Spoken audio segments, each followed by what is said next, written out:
আরেকটি মধ্যে বর্ণনা হয়েছে বিশুদ্ধ বিগত আলেমীদের কবির জ্ঞানের অধিকারী যে সমস্ত মানুষ ছিলেন তারা এই ৮ তারিখের মধ্যে অধিক প্রাধান্য দিয়েছেন। এই ৮ তারিখের মধ্যে তারা অধিক প্রাধান্য দিয়েছেন যে বিশ্বনবীর জন্মদিন ৮ই রবিউল হয়েছিল। এই মতটা অধিক প্রাধান্যতম একটা মত, অধিক একেবারে বিশুদ্ধ একটা মত। এবার আমার ভাইরা এখানে একটা প্রশ্ন আপনাদের এখানে আসতে পারে যে হুজুর তাহলে আমরা শুনলাম যে বিশ্বনবীর জন্মদিন ১২ রবিউল আউয়াল, হ্যাঁ এই মতটাও প্রাধান্য দেব। তবে এখানে আমরা দুইটা কথা বুঝবো, একটা হলো প্রসিদ্ধ, একটা প্রসিদ্ধ আর একটা হলো বিশুদ্ধ। আমার কথা বুঝতেছেন আপনারা? একটা বিশুদ্ধ আর একটা প্রসিদ্ধ। তো যে মতটা ৮ তারিখ এটা হলো বিশুদ্ধ মত, আর যে মতটা ১২ তারিখ এটা হলো প্রসিদ্ধ মত। মানে আমাদের ভিতরে এই মতটা বেশি প্রচলন হয়েছে।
اللهم صل على محمد وعلى آل محمد كما صليت على إبراهيم وعلى آل إبراهيم إنك حميد مجيد. اللهم بارك على محمد وعلى آل محمد كما باركت على إبراهيم وعلى آل إبراهيم إنك حميد مجيد. আগে থেকে পর্যন্ত সর্ববছর হয়ে যাব দুনিয়ার বুকে ইসলাম নাম ছিল কোথাও কোনো মানুষের মধ্যে মন্দিরে শুধু বাজিত ঘন্টা ছিল না জানতনি সে আলোর জগতে এসেছে তুমি সাতানো রব্বানি। ওরে মানুষের মানে মানুষের মধ্যে জন্মনিয়া মানুষের মন করিলা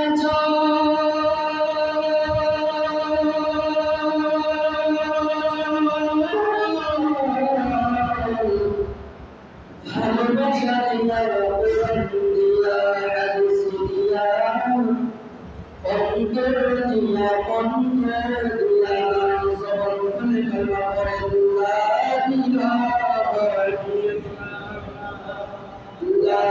ইল্লাল্লাহ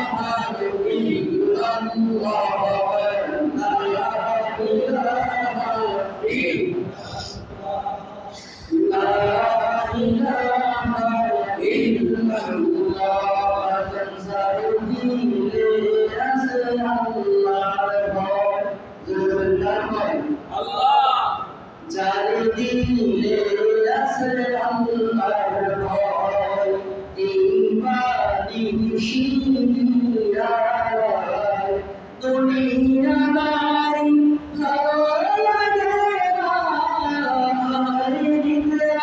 ভালো লাগে না ভালো লাগে শুধু আল্লাহ লা ইলাহা ইল্লাল্লাহ লা ইলাহা ইল্লাল্লাহ লা ইলাহা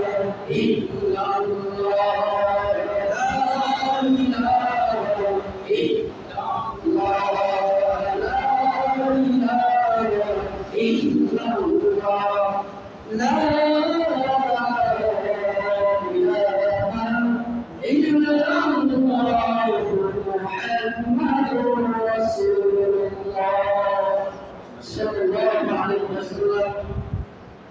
আলহামদুলিল্লাহ রাব্বিল আলামিন শুকর ও সুজুদ দরবারে সৃষ্ট আল্লাহ রাব্বুল জালালের শানে জাল্লা শানুহু আমাকে আপনাকে আপনার কাছে জানান দুনিয়ার সকল গুনাহের পরিবেশ থেকে হেফাজত করে যে মহান রব আমাকে আপনাকে অত্র এলাকার অসংখ্য মানুষ থেকে যাচাই বাছাই করে আমাদেরকে তার রহমতের চাদরে আবৃত করে মহামানবের বুকে পবিত্র জোয়ার নামাজ আদায় করার লক্ষ্যে অসংখ্য মহামুখী যাচাই বাছাই করে ভালোবেসে এত সুন্দর মসজিদের ভিতরে বসে বসার জন্য সুযোগ করেছেন এজন্য অন্তর্কালে আমাদের শুকর আমার সকলের প্রতি আলহামদুলিল্লাহ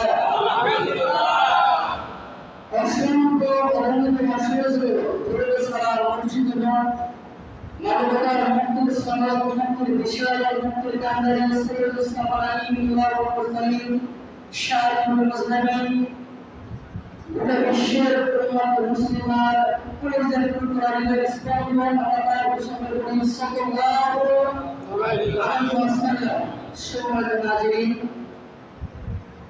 আজকে আপনাদের খিদমতে আমি যে বিষয়টি নিয়ে আলোচনা করব সেটা হলো 12 রবিউল আউয়াল অর্থাৎ বিশ্বনবী সাল্লাল্লাহু আলাইহি ওয়াসাল্লাম যে মাসে আগমন করেছেন এই মাসকে কেন্দ্র করে অর্থাৎ রাসূলের জন্মদিনকে কেন্দ্র করে আমাদের সমাজের ভিতরে বিভিন্ন রকমের কুসংস্কার বা বিভ্রান্তিমূলক কার্যকলাপ আমরা দেখতে পাই তো এই কার্যকলাপগুলো ইসলামের দৃষ্টিতে কতটুকু সত্যতা রাখে বা ইসলামের দৃষ্টিতে এর গুরুত্ব কতটুকু আমরা এটা শুনবো ইনশাআল্লাহ। আজকের আলোচনার মূল টপিক হলো 12 রবিউল আউয়ালের করণীয় এবং বর্জনীয়। আপনারা বুঝতেছেন আপনারা 12 রবিউল আউয়ালের করণীয় এবং বর্জনীয় যে বিশ্বনবী সাল্লাল্লাহু আলাইহি ওয়াসাল্লাম এই 12 রবিউল আউয়াল কিভাবে কাটিয়েছেন এবং সাহাবায়ে কেরাম কিভাবে এই দিনটিকে মূল্যায়ন করেছেন আমরা সে সম্পর্কে জানবো ইনশাআল্লাহ। আমার ভাইরা আমরা সমাজের ভিতর লক্ষ্য করলে দেখতে পাবো যে 12 রবিউল আউয়ালের মাসে এই রাসূলের জন্মদিনকে কেন্দ্র করে আমাদের সমাজের ভিতরে নানান রকমের কুসংস্কার বা বিভ্রান্তিমূলক কার্যকলাপ ছয়লাভ করে বর্তমানে দুনিয়া। আমার ভাইরা আসুন আমরা প্রথমে জানি যে বিশ্বনবী নবী হায়াতুল নবী জিন্দা নবী তার জন্মদিন আসলে কত তারিখে হয়েছিল, তিনি কোন দিন দুনিয়ার ভিতরে তাশরীফ এনেছেন এই দিনটা নিয়ে মানুষদের ভিতরে একটা নয় দুটা নয় তিনটা না চারটা না পাঁচটা না কমপক্ষে 7টা মত পাওয়া যায়। কমপক্ষে 7টা মত পাওয়া যায়। কেউ বলেছেন বিশ্বনবীর জন্মদিন রবিউল আউয়াল মাসের 2 তারিখ, কত তারিখ? 2 তারিখ। কেউ বলেছেন 7 তারিখ, কেউ বলেছেন 8 তারিখ, কেউ বলেছেন 10 তারিখ, আবার কেউ বলেছেন 13 তারিখ, আবার কেউ বলেছেন 17 তারিখ, কেউ বলেছেন 22 তারিখ। এবং সবচেয়ে আশ্চর্যের বিষয় হলো কেউ বলেছেন বিশ্বনবীর জন্ম রমজান মাসে হয়েছে। এই যে নানা মতভেদ পাওয়া যায়, এর ভিতর থেকে সবচেয়ে প্রসিদ্ধ বা আলোচ্য মতভেদ তিনটি। তিনটি তার মধ্যে হতে প্রথম হলো 2 তারিখ। কেউ বলেছেন রবিউল মাসের 2 তারিখ। তো এবার আমার ভাইরা এই 2 তারিখ মতটা আসলে কতটুকু প্রাধান্য রাখে? এই 2 তারিখ মত যে রাবি থেকে বা যে বর্ণনাকারী থেকে বর্ণনা হয়েছে সে রাবি সম্পর্কে বলা হয় যে তার বর্ণনা,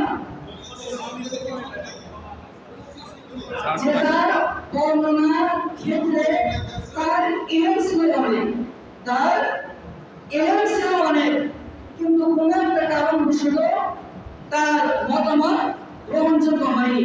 তাহলে আমরা 2 তারিখের মতটা কি করলাম? বাদ দিয়ে দিলাম। এবার আর থাকলো কয়টা? 2টা। 3টা মত অধিক প্রাধান্যযোগ্য।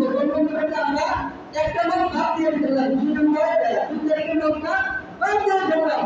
এবার তাহলে থাকবো যে 8 তারিখ এবং 12 তারিখ। আমার গভীর মনোযোগ, বিশ্বনবী সাল্লাল্লাহু আলাইহি ওয়াসাল্লাম মুহাম্মদের জন্ম সম্পর্কে বিভিন্ন কিতাবের ভিতরে বিভিন্ন বর্ণনা রয়েছে। কেউ বলেছেন 8 তারিখ, কেউ বলেছেন 12 তারিখ। আমার ভাইরা 8 তারিখ যে মতটা বর্ণনা হয়েছে বিশুদ্ধ বিগত আলেমীদের কবির জ্ঞানের অধিকারী যে সমস্ত মানুষ ছিলেন তারা এই 8 তারিখের মতকে অধিক প্রাধান্য দিয়েছেন। এই 8 তারিখের মতকে তারা অধিক প্রাধান্য দিয়েছেন। বিশ্বনবীর জন্মদিন 8ই রবিউল হয়েছিল, এই মতটা অধিক প্রাধান্যতম একটা মত, অধিক একেবারে বিশুদ্ধ একটা মত। এবার আমার ভাইরা এখানে একটা প্রশ্ন আপনাদের এখানে আসতে পারে যে হুজুর তাহলে আমরা শুনলাম যে বিশ্বনবীর জন্মদিন 12 রবিউল আউয়াল, হ্যাঁ এই মতটাও প্রাধান্য করব। তবে এখানে আমরা 2টা কথা বুঝবো। একটা হলো প্রসিদ্ধ, একটা প্রসিদ্ধ, আর একটা হলো বিশুদ্ধ। আমার কথা বুঝতেছেন আপনারা? একটা বিশুদ্ধ আর একটা প্রসিদ্ধ। তো যে মতটা 8 তারিখ এটা হলো বিশুদ্ধ মত, আর যে মতটা 12 তারিখ এটা হলো প্রসিদ্ধ মত। মানে আমাদের ভিতরে এই মতটা বেশি প্রচলন হয়েছে যে 12 রবিউল আউয়াল এটা বিশ্বনবীর জন্মদিন। তো আমার ভাইরা বিশ্বনবীর জন্মদিন যেবারই থাকুক না কেন সেখানে আমাদের কোনো মাথা ব্যথা নেই, কিন্তু আমাদের মাথা ব্যথার কারণ হলো যে বিশ্বনবীর জন্মদিনকে কেন্দ্র করে আজকে সমাজের ভিতরে আমরা কি কার্যকলাপ চালিয়ে দিচ্ছি। আমরা সবাই নিয়ে আমাদের অজ্ঞতা বসতে আমরা বেদাত করে বসছি, অথচ আমাদের কোনো চিন্তাই নাই যে আমি যে কাজটা করছি এই কাজটা কতটুকু ইসলাম সম্মত। আমার ভাইরা গভীর মনোযোগ, আল্লাহ নবী সাল্লাল্লাহু আলাইহি ওয়াসাল্লামকে সাহাবায়ে কেরাম জিজ্ঞেস করলেন, ইয়া রাসূলুল্লাহ, ইয়া হাবিবাল্লাহ, আপনি অধিক নফল রোজা কেন রাখেন? আপনি অধিক নফল রোজা কেন রাখেন? আল্লাহ নবী সাল্লাল্লাহু আলাইহি ওয়াসাল্লাম এই কথা শুনে একটু রাগান্বিত হলেন, একটু অন্যরকম মনস্ক হলেন। সাহাবায়ে কেরামকে বলেন, ও আমার সাহাবায়ে কেরাম, আমি নফল রোজা অধিক রাখার কারণ হলো যাতে করে আমি এমন অবস্থা আমার মুক্ত হয়ে যায় যে আমি রোজা অবস্থায় মৃত্যুবরণ করি। আমি যেন রোজা অবস্থায় মৃত্যুবরণ করে আল্লাহর দরবারে দাঁড়াতে পারি। এজন্য আমি অধিক পরিমাণে নফল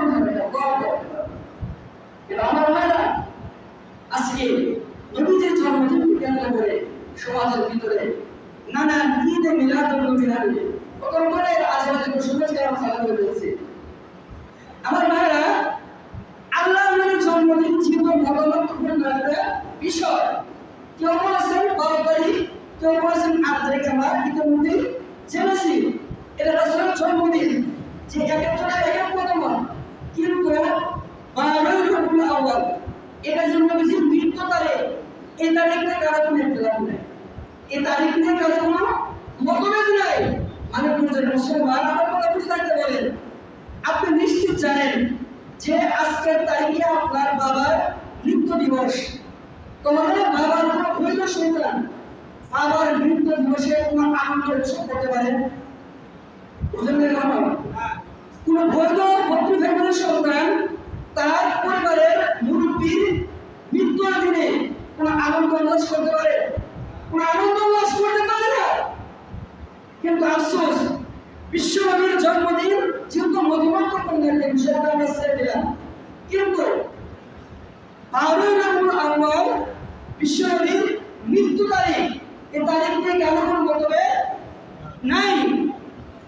যদি মতভেদ নাই থাকে তাহলে এই দিনে এই যে নানান বেদাতিরা, মাজার পূজারীরা তাজা মিছিল বের করবে, বিভিন্ন র্যালি বের করবে, আমার কথা বুঝতে থাকলে বলেন, তাহলে রাসূলের মৃত্যু দিবসকে ওরা কি আনন্দের সাথে পালন করতেছে না? বুঝতেছেন না? ওরা আনন্দের সাথে রাসূলের মৃত্যু দিবস পালন করেছে, অথচ সমাজের ভিতরে বলাবাজি করে বেড়ায় আমরা আশিক রাসূল। আমি আমার ভাষায় বলি, তোমরা আশিক রাসূল না, তোমরা হলে আশিকে গজব, আশিকে জিলাপি, আশিকে সিন্নি। কথা ঠিক কিনা? তোমরা দুইটা জিলাপির নিয়তে এক টুকরা বিরিয়ানি আসায় তোমরা এই দিনটাকে বাজেভাবে সমাজের ভিতরে উপস্থাপন করবে, অথচ একবার চিন্তা করলে না যে এই দিনটা আল্লাহর মধ্যে আমাদেরকে কাঁদিয়ে দুনিয়া থেকে জীবন বিদায় নিয়ে চলে গিয়েছে। এই দিনটা আমরা এভাবে কিভাবে পালন করি? আল্লাহর গোলামের গভীর মনোযোগ। বিশ্বনবী সাল্লাল্লাহু আলাইহি ওয়াসাল্লাম রহমতের কাছে দুনিয়ার ভিতরে আগমন করবেন। দুনিয়ার ভিতরে রহমত করা নবী, বরকত করা নবী আগমন করার পূর্বে যখন নবীজি তার আম্মার বলেছিলেন, কিছু অলৌকিক ঘটনা প্রকাশ পেয়েছিল।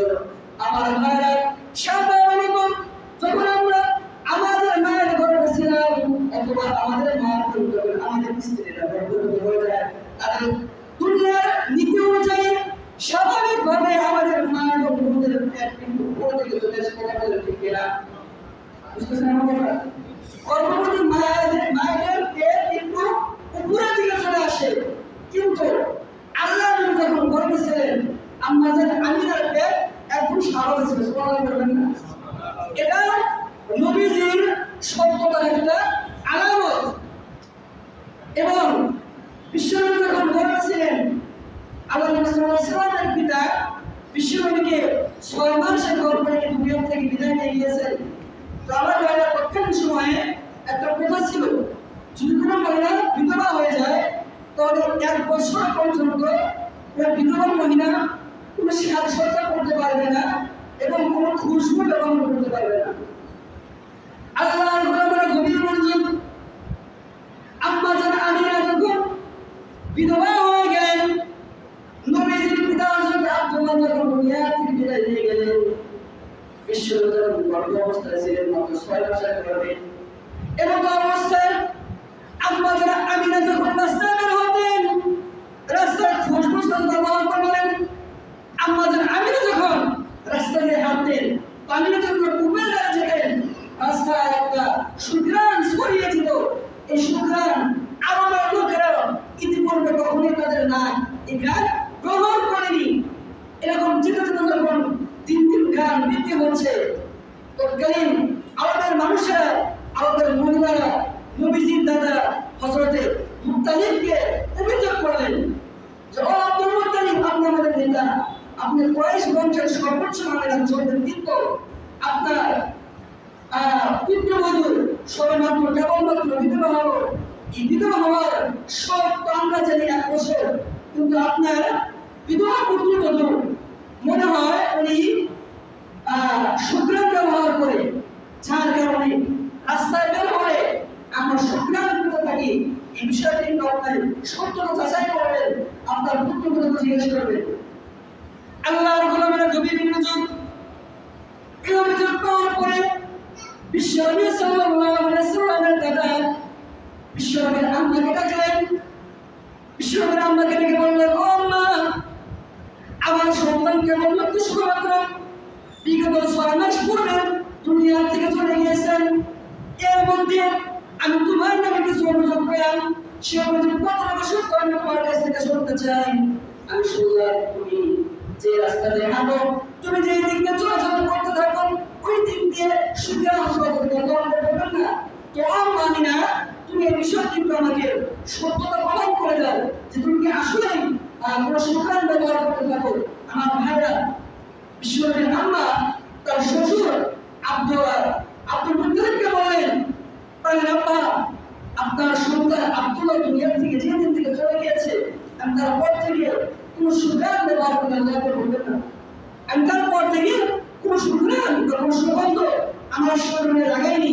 কিন্তু আমি একটা জিনিস লক্ষ্য করেছি, যেদিন থেকে আমি গর্ভে আমার সন্তানকে ধারণ করেছি, আমার সন্তানকে গর্ভে নেওয়ার পর থেকে কেমন যেন আমার শরীর থেকে একটি কুদরতি সুগন্ধ প্রকাশিত হয়ে গেছে। আচ্ছা, আমার কথা বলতে থাকলে বলেন, এই সুগন্ধ এটাকে আম্মা জান আমিনা তার শরীর ব্যবহার করেছিলেন আল্লাহ তার গর্ভের মাধ্যমে প্রকাশ করেছেন। তার গর্ভের কুদরতির মাধ্যমে আল্লাহ এই সুগন্ধ প্রকাশ করেছেন। এটা বিশ্বনবীর সত্যতা, বিশ্বনবীর নবুয়তের একটা সত্যতা প্রমাণ করে। এরকম অনেক মুজিজা, এরকম অনেক আলামত বিশ্বনবী দুনিয়ার ভিতরে আসার পরে আল্লাহ তার জগৎবাসীকে দেখিয়েছে। তো যাই হোক, আমি যে বিষয়টি বুঝাতে চাচ্ছি আপনাদেরকে, যে বিশ্বনবীর জন্মদিনকে কেন্দ্র করে যেন সমাজের ভিতরে আমরা কোনো বিভ্রান্তিমূলক কার্যকলাপ না করি, সমাজের ভিতরে আমরা যেন কোনো গুনাহের পরিবেশ না করি, এই দিকটা আমরা কিতাব সচেতন থাকতে পারবো না। ইনশাআল্লাহ আমরা সকলে চেষ্টা করবো। এবার আসেন, বিশ্বনবী সাল্লাল্লাহু আলাইহি ওয়াসাল্লাম তার জন্মদিন কিভাবে উদযাপন করেছিলেন। আল্লাহ নবী সাল্লাল্লাহু আলাইহি ওয়াসাল্লাম তার জন্মদিনকে কেন্দ্র করে তিনি রোজা রাখতেন, রোজা রাখতেন। আর আমরা কি করি, এই দিনটা একেবারে জন্মের যত রকমের খিচুড়ি আছে, যত রকমের বিরিয়ানি আছে, যত রকমের জিলাপি পাপড়া আছে, এগুলো নিয়ে ব্যস্ত হয়। আসলে এটা আসলে আদর্শ। রাসূল কিভাবে তার জন্মদিন পালন করলেন এবং আমাদেরকে কি গাইড করে গেলেন, আর আমরা কি করে বেড়াচ্ছি।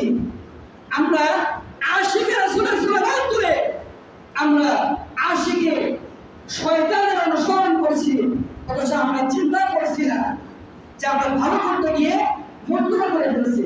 তো যাই হোক, যে কথাগুলো বললাম, এই কথাগুলো ক্ষমা করব। সর্বপ্রথম কথা হল সত্যতা, কথা হল বাস্তবতা। আল্লাহ রাব্বুল আলামিন আমি গুনাহগারকে পালন করতে বিদ্যুৎ করে শুরু করে আল্লাহ আমিন। এবং আমাদের সংগ্রাম, আমার বক্তা শ্রোতা উভয়কে আল্লাহ রাব্বুল আলামিন কথাগুলো শুরু করে বুঝে পালন করে বিদ্যুৎ করে শুরু করে আল্লাহ আমিন।